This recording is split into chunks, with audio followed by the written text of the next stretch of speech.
Amanda DeCento, Public Safety Information Officer, and here at the Peoria Fire Department, we really pride ourselves on our diversity in our work, from battling fires to also life-saving medical calls, to also the diversity of the people here inside these firehouses. They come from a wide range of different backgrounds and experiences and even genders.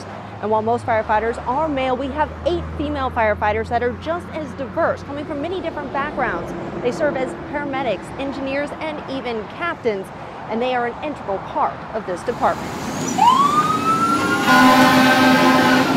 I think the citizens of Peoria, they don't care whether it's a man or woman that walks in, just as long as they fulfill their needs. The female firefighter adds a non-traditional aspect to the fire service, and it comes in handy. We're by nature very compassionate, and I think sometimes that's really an advantage.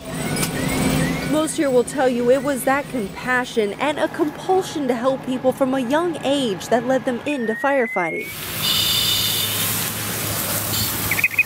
I was 9 years old. I took my little pink makeup box, took everything out of it, put all first aid stuff in there, Band-Aids, Neosporin and tweezers.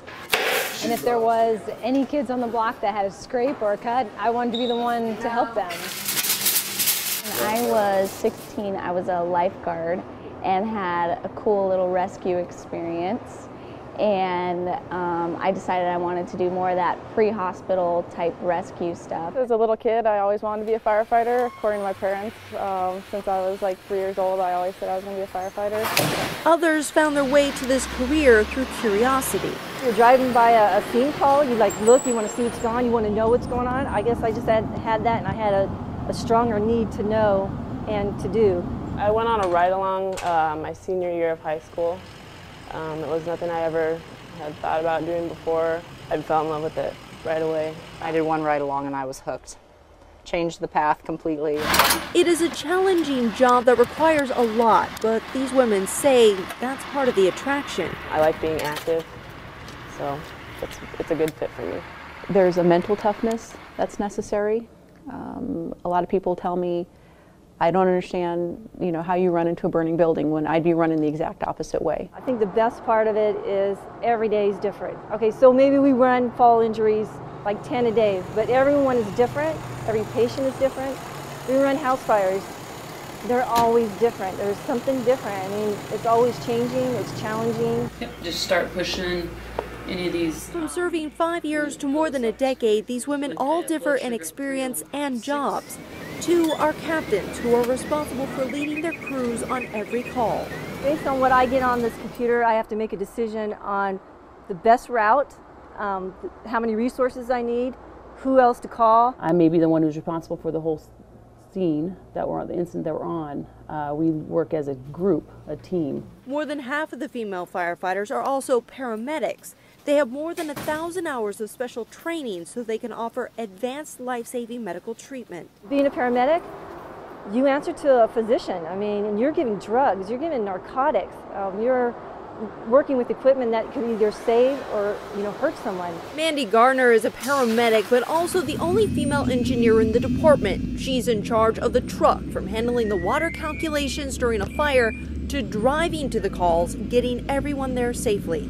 As a teenager, you don't think so much about the stuff that your parents tell you when you're learning to drive, but now driving this truck, I think about my dad a lot, because one of the first things he taught me when I was learning to drive is that my vehicle was a weapon and to drive carefully all the time.